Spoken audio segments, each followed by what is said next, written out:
From Kenner's Star Wars collection comes the Stormtrooper, the Sand People, and all 20 action figures, including new Hammerhead, Snaggletooth, and more, each sold separately. And now, Boba Fett, Star Wars villain with his laser rifle. Boba Fett is not yet available in stores, but you can get him free with 4 proofs of purchase from any Star Wars action figures.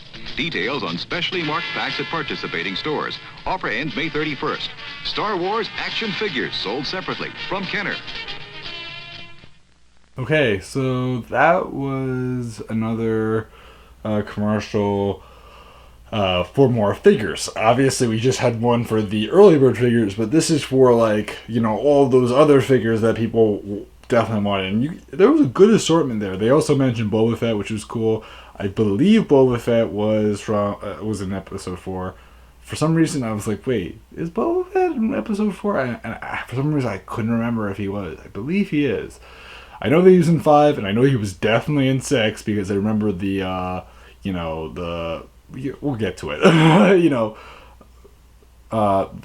The pit. The Sarlacc pit.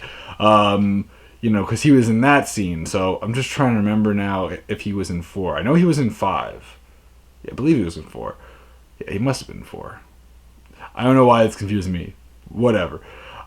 Still, really cool commercial. Again, very simple one, short commercial. Just mainly just showing off these figures and saying, here's all these other figures, and here's the villain Boba Fett as well. So if you want more Star Wars figures, they're available now, and go buy them. So, very cool. And let's keep going, guys. From Kenner, it's the Star Wars mini action figure collector's case. Action figures sold separately. The collector's case holds 24 Star Wars action figures, like Stormtrooper, R5-D4, and Snaggletooth. It comes with 2 plastic trays to keep them in, or you can turn the trays over and display all your figures in action poses. You can pack up Star Wars action figures and take them with you. The Star Wars mini action figure collector's case. Action figures each sold separately from Kenner. So there is something right there that, again, shows that they knew what they were doing with these figures. I mean, they're smart. That was very smart. Having these mini action figure collector's cases, smart concept. 24 figures, that's a good number of figures. The fact that you can even have them posing in the box, that's pretty nice. And this is this is the first movie. They knew what they were doing. Good stuff. Definitely a lot of attention to detail. Cool figures. Really, really nice figures. Beautiful concept. And just the whole entire fact that there's 24 figures you can fit in there, that's a pretty nice number of figures. You're going to have a lot of fun. And obviously there was that whole entire aspect of, going over to your friend's house and being able to play with your Star Wars figures and all that, and, not having them damaged so you can hold them in one place and all that. So, taking advantage of that case, it's pretty nice. And, it keeps them safe, keeps them together, and, you can bring a whole bunch of figures along and you can swap them out. If you have, 48 figures somehow, let's just say back then. I mean, I don't even know if they had 48 figures available even back then, but or made. But I mean, let's just say you had 48 figures. You could go to your friend's house one day, and the next day you can come back over to his house and have the other 24 figures with you. It's pretty nice. It definitely shows that they really, that's a lot of figures. That's a lot of potential. That's really good. Nice. Kenner is smart. Kenner did a lot of really smart things. It definitely shows their attention to detail. And it seems so simple. You may think, oh, it's why do you even make such a big deal of it? It's because that was that was the 1970s. And even so, it's pretty nice to see that they really paid attention to that. I mean, it's a big deal back then. Today, sure, we see that stuff. We see all those things you can hold all these fancy toys in and all that today. But back then, that was a new thing. That was not something that you just went to the store just oh, hey, can I buy this? No, that's not something you would see as often. It's not common. Now it's common. Not then. Really cool. It's the new Star Wars lightsaber from Kenner. Inflation required, batteries not included. You can pretend you have powers when you switch on Kenner's Star Wars lightsaber. Ready to feel the Force? Yeah! Switch on your Star Wars lightsabers, close your eyes, and go! I got it! Me too! Zap! You passed the test! The Force is with you! The Star Wars lightsaber, new from Kenner. Balloons not included. Okay. Balloons not included. What? I mean, I get back then there wasn't much to do with those, but balloons not included. I don't really see many kids today even using the Star Wars lightsaber to pop balloons. What? I just don't get that.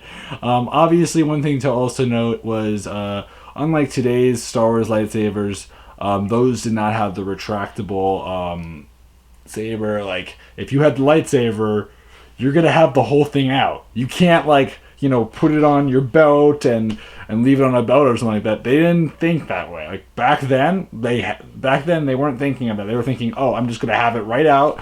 Also, obviously, as you know, you may have noticed, it doesn't have like that same feel that the older ones had. But one thing that I do have to admit was nice is the fact that it was I think that might have even been like glass or something. Where, I mean, it was a see-through material, which was very nice. Like, you know, it was very translucent, which, you know, unlike the ones that we have today, that's pretty interesting. But again, you can't retract it. You can turn off the lighting, which is nice.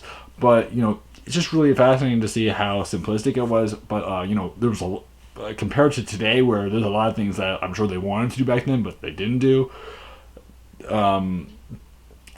You know, it was a big deal. So, interesting. Not necessarily the best commercial, but, you know, back then they did what they could with the lightsabers. And, you know, today we do a lot more with the lightsaber stuff. And, you know, there's so many more lightsaber toys. And, you know, most kids are going to get a Star Wars lightsaber at one point. I mean, a lot of kids have them because they're cool.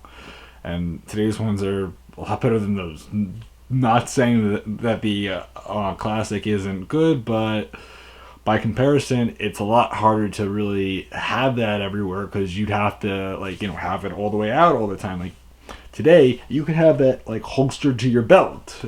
And then when you want it, you can take it out and you can, you know, make it go out and all that. But back then, it was out. And you couldn't do that. Like, you had to find some other way, and there really wasn't many other ways. So, interesting. Let's keep going. It's the Star Wars X-Wing Aces target game. Instruments check! Attack! Attack! TIE fighters, get him, Luke! Nice going, Donnie! Good shot, kid! You got him! Good score, kid! Time's right out! The Force, Luke! Use the Force! I'm an ace! Don't get cocky, Ace. It's my turn! The Star Wars X-Wing Aces target game, new from Kenner's Star Wars collection. So that is something that I actually had never seen before, the Star Wars X-Wing Aces game. I've seen most of the other stuff before in some form, but that actually was pretty interesting. The fact that they had the idea for a game, and it makes me think personally of, like, you know, for Nintendo, like, you know, the NES Zapper and all that, like, you know, that simple concept, but it's just kind of interesting because that was actually before the NES Zapper, and yet obviously it was built more. It was like held in a certain place, so, you know, there was a lot less limited interaction, but also, you know, you had to sit so close to it, while, like, you know, with the NES Zapper, you know, you could sit a distance away. But, you know, it's a good concept. I'm not sure how effective it really was. I mean, obviously they showed off, like, the screen, and they didn't show off, like, the screen alongside you playing it, like, along the person playing it. So you couldn't really get that sense. There was the funny moment of, Luke, use the Force. Like, you know, they had to do that because obviously this is meant to take place in episode 4, and so they're trying to make references again. I kind of expected it. So yeah, cool commercial, and one that I actually really am interested in, because I've never seen that, and I actually think that that's really smart, and like that's really smart. I don't know why, but I think that that's just like, wow, that's really nice. I think that that is something that it's really interesting. I like it. Cool. All right, so let's keep going.